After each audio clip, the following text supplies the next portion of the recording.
Halo semuanya, di video kali ini kami akan menjelaskan tentang pembukaan Undang-Undang Dasar 1945 dan perubahan konstitusi.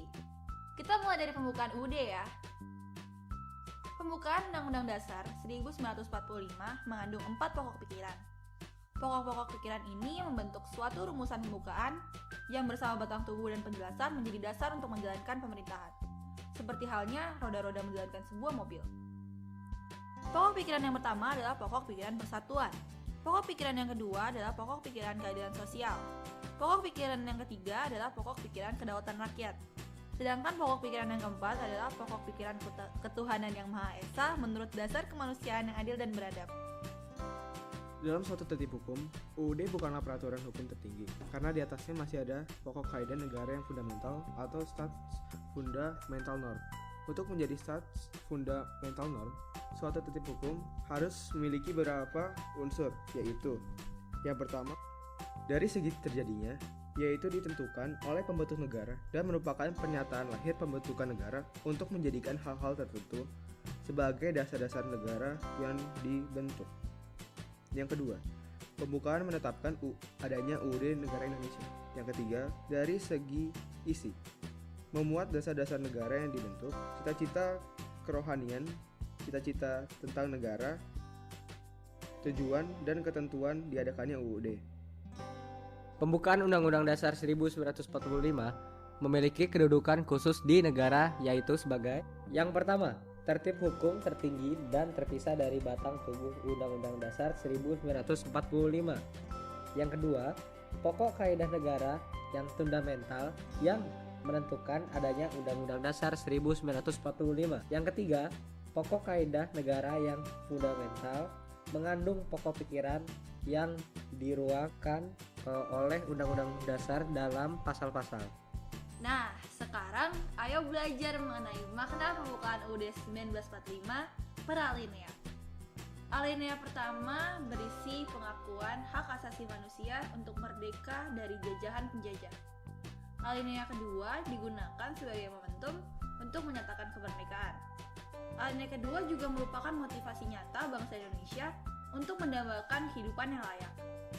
Alinea ketiga berisi motivasi spiritual yang bersifat religius, dan alinea keempat berisi tujuan, cita-cita, susunan, dan dasar negara.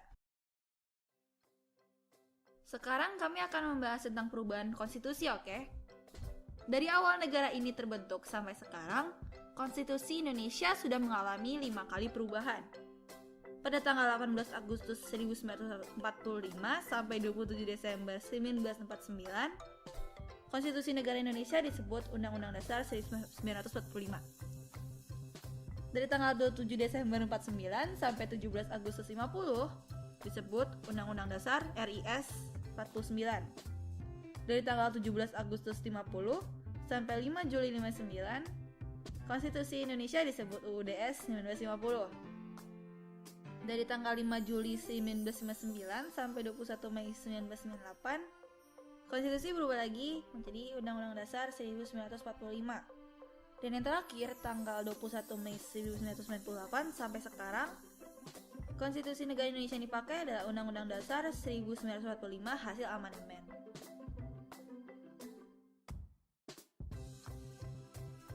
Ada 2 jenis perubahan konstitusi yang sedang berkembang. Yang pertama adalah pembaharuan atau renewal. Ini tuh dianut oleh negara-negara Eropa kontinental.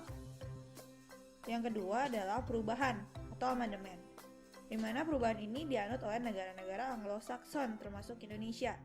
Jadi, perubahan ini menyertakan lampiran di dalam konstitusi aslinya.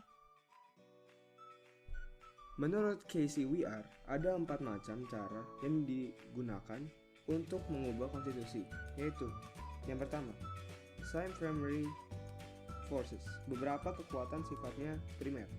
2. Formal amendment, perubahan yang dianut dalam konstitusi. 3. Judicial interpretation, penafsiran secara hukum. 4. Usage to convention, kebiasaan yang terdapat dalam bidang ketatanegaraan.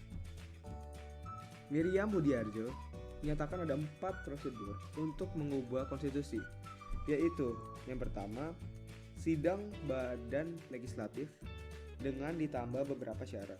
Yang kedua, referendum. Ketiga, negara-negara bagian dalam negara federal. Dan yang terakhir, musyawarah khusus. Sedangkan Hans Kelsen mengatakan ada dua cara perubahan, yaitu yang pertama, perubahan dilakukan di luar kompetensi organ legislatif biasa yang dilembagakan oleh konstitusi tersebut dan dilempahkan kepada sebuah konstituante. Yang kedua, suatu perubahan konstitusi bisa jadi harus disetujui oleh DPR dari sejumlah negara anggota tertentu. Pastinya di balik perubahan-perubahan itu ada alasan yang penting kan? Nah, ada 3 alasan, yaitu yang pertama ada beberapa kelemahan utama dari UUD 1945 yang menyebabkan penyimpangan konstitusional. Yang kedua, terlalu banyak atribut kewenangan legislatif dalam UUD 45 sehingga menyebabkan penyimpangan konstitusional. Yang ketiga, ada pasal-pasal UUD 45 yang multitafsir, gimana tafsiran presiden yang diterima. Jadi, tujuan perubahan-perubahan ini secara umum itu adalah untuk menyempurnakan UUD 1945. Antara lain supaya memuat tatanan negara, kedaulatan rakyat, HAM, pembagian kekuasaan, kesejahteraan sosial, eksistensi negara demokrasi dan negara hukum, dan sesuai dengan aspirasi dan kebutuhan negara.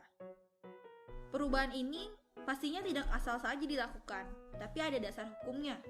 Nah, dasar hukum dari perubahan-perubahan ini adalah yang pertama, pasal 3 UUD 1945. Lalu pasal 37 UUD 1945.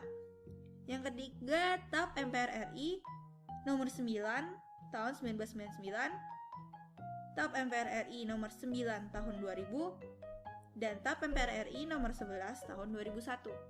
Pada Agustus tahun 2003, dibentuklah Komisi Konstitusi dan kewenangannya adalah memperoleh risalah Undang-Undang 45, penjelasan tentang latar belakang perubahan Undang-Undang 45, melakukan analisis terhadap perubahan Undang-Undang 45, menyusun program kerja. Komisi Konstitusi terdiri dari 31 orang dan diketuai oleh Profesor Dr. Sri Sumantri. Tetapi, sampai sekarang, hasil kerja mereka belum terlihat dan tidak jelas. Sebelum perubahan Undang-Undang Dasar terdapat pembukaan, batang tubuh, dan penjelasan. Pada batang tubuh terdapat 16 bab, 37 pasal, 49 ayat, 4 pasal aturan peralihan, 2 ayat aturan tambahan. Setelah perubahan Undang-Undang Dasar terdapat pembukaan dan pasal-pasal. Pada pasal-pasal terdapat 21 bab, 73 pasal, 170 ayat, 3 pasal aturan peralihan, 2 ayat aturan tambahan. Jadi sebelumnya ada 2 pendapat berbeda. Jadi pendapat pertama itu adalah MPR harus menetapkan Undang-Undang Dasar 1945. Dan pendapat yang bertentangan adalah bahwa MPR tidak usah menetapkan, tetapi langsung merubah sesuai dengan pasal 37 Undang-Undang Dasar 1945. Akhirnya dibuatlah sebuah kesepakatan dasar dalam melakukan amandemen. Jadi ada 5. Yang pertama adalah untuk tidak mengubah pembukaan Undang-Undang Dasar 1945. Yang kedua adalah untuk mempertahankan NKRI. Yang ketiga, mempertegas sistem presidensial. Yang keempat, bahwa penjelasan UUD 45 yang normatif masuk ke pasal-pasal. Dan yang terakhir adalah perubahan secara adendum.